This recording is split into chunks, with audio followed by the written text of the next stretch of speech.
Hello everyone, Namaskaram. Welcome to my channel VPK Nutrition Mind Body Healing with Pushpa. This is part 2 of a two-part series on Parkinson's disease. In today's episode, I'm going to be sharing about diet and lifestyle modifications, including yoga, which is suitable for Parkinson's. So I'm going to give you about 11 suggestions. So stay tuned to learn more.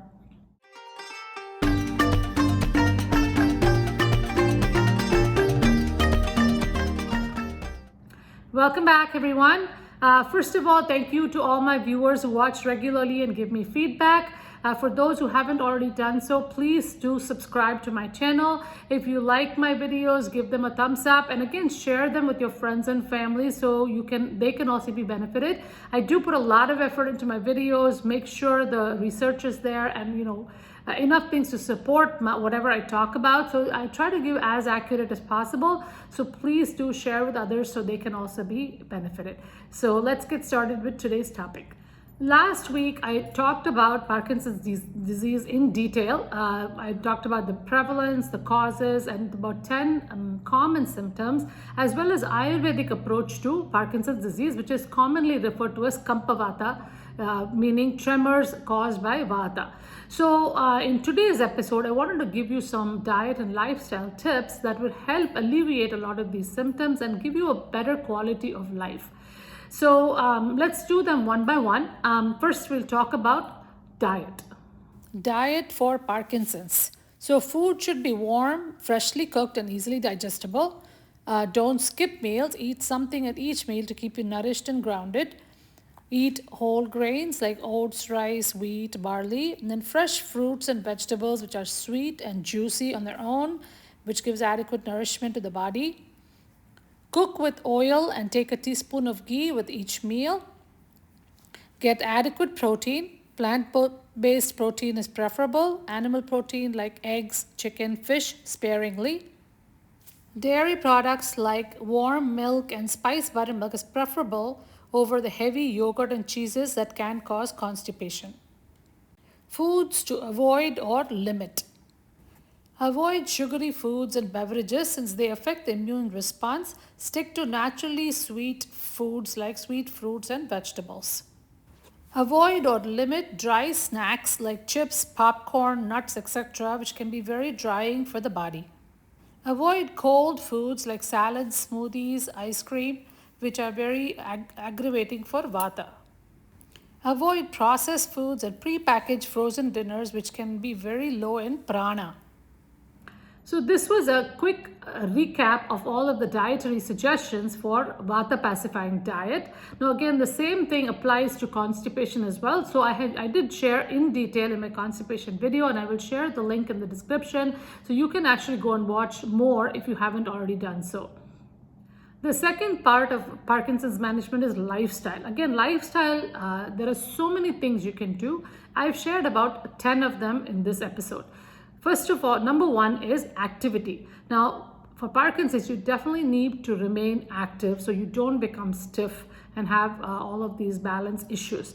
So there are a few things you can do. Number one, of course, is daily activity. Just doing your daily activities like washing dishes, doing laundry, doing yard work, or even going shopping. All of these things will help your motor ability, and so that you don't get very stiff and imbalanced. The second thing is, of course, exercise is very important. Exercise helps with the immune response. It helps to improve the brain neuroplasticity. So neuroplasticity is the way by which the neurons maintain their old connections and also make new ones. So the studies show that if you keep doing exercises, the neuroplasticity actually improves quite a bit. So walking is a wonderful exercise that you can do. Again, when you are walking, so make sure your foot is placed properly. You put your heel first, then your toe, heel, toe, and this is how you have to keep going. So be conscious about that, and always make sure your big toe is always on the floor so that you get more balance. So that is very important. And then swimming is also another good exercise to do if you're used to swimming, especially if you're pitta imbalance. It is really cooling for the body as well. The third thing is cycling. No, cycling on a stationary bike, studies have shown there's a 35% improvement in motor symptoms. So that is something you can do as well. And then the fourth thing, of course, is some weight training, again, to strengthen your arms. You can do some dumbbells even when you're watching TV or something. You can definitely do some of those things to strengthen your arm muscles. Number 2, stretching. Very important to maintain flexibility and to also loosen up some of those muscles and joints. So I'm going to share like 4 different things. One is neck exercise. Remember, we talked about stiff neck and head. So this is actually very good for that. So basically, this is what you do. I'm going to show you a demonstration. So basically, put your chin in your chest and then inhale through the nose, looking up at the ceiling, and then exhale down. And just keep going.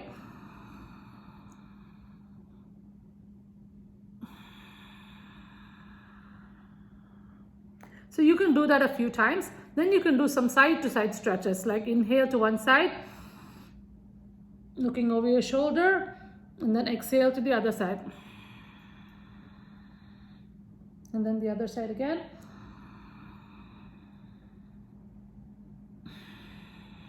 And then keep going that way. You can do that a few times.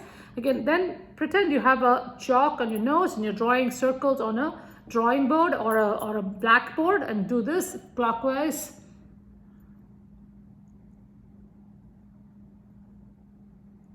And then do the other side. So this is something you can do a few. So all of these things will loosen up your neck a little bit. The second stretch would be shoulder rolls. So you can again do some shoulder rolls going backwards like this, and then after that forward. Now these are some of the things that I usually do in yoga as well before we get started in yoga, because this is good to loosen up the muscles. And then the third thing is some spine flexes. So again, drop your chin in your chest and shrug your shoulders, bring it close to your body. You're elongating your spine, and then inhale, looking up. So shrug your shoulders and then look up.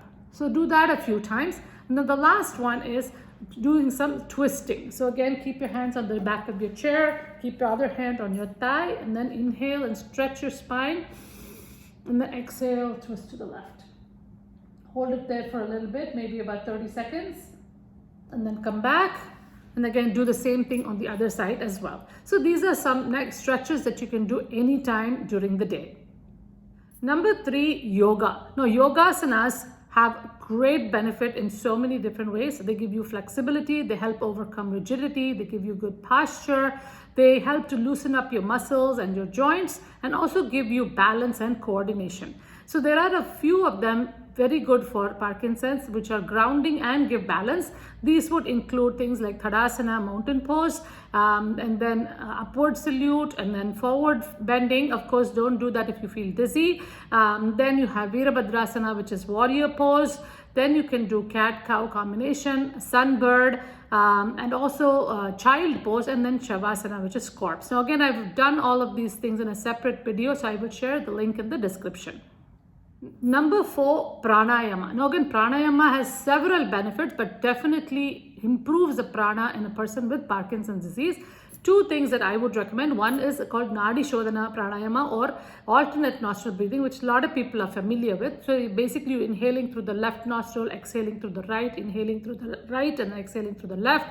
Usually start slow with maybe 2 counts each side, and then slowly get up to about 4 or 5 inhalation, and if you can, make the exhalation longer. Now this can be difficult at first, but with practice over time you will get better at it. I will show the demo also in a separate video with the yoga.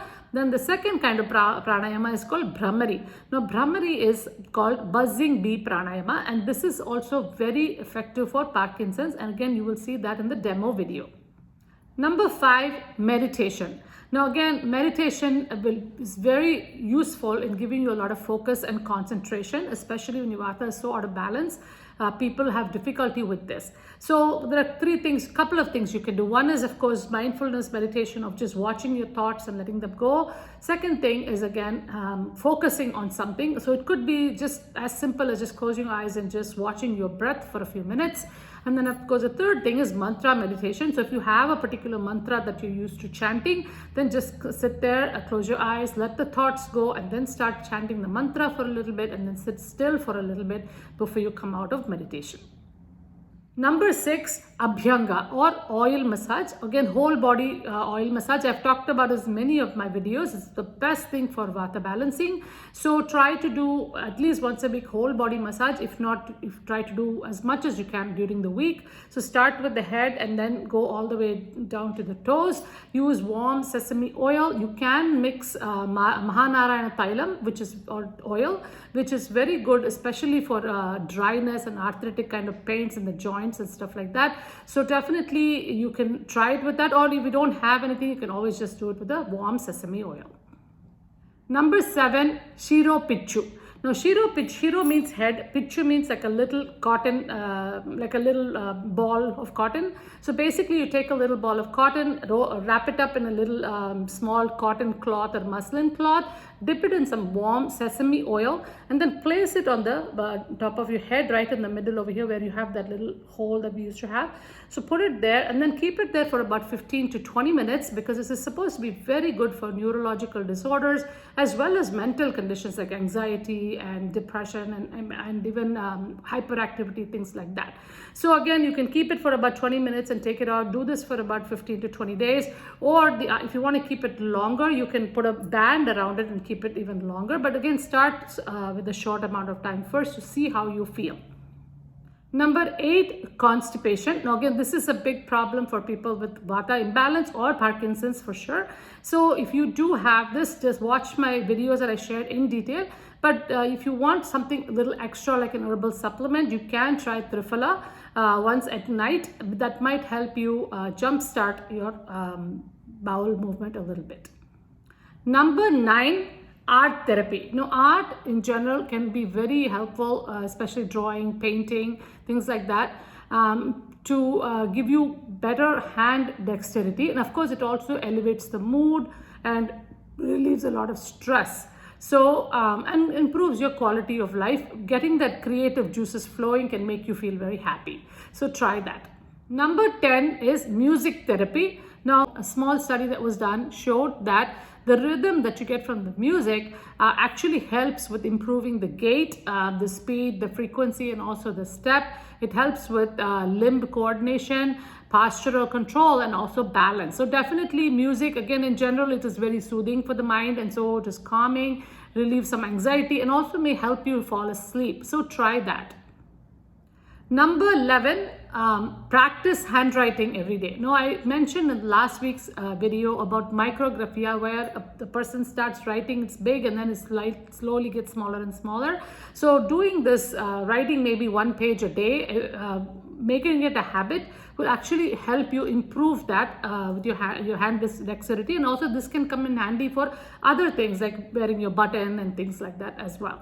And I also mentioned my father used to do that every day because he recognized that this was becoming difficult for him.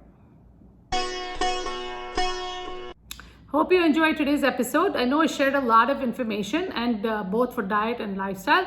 So I'm going to give you a quick recap for whatever I shared.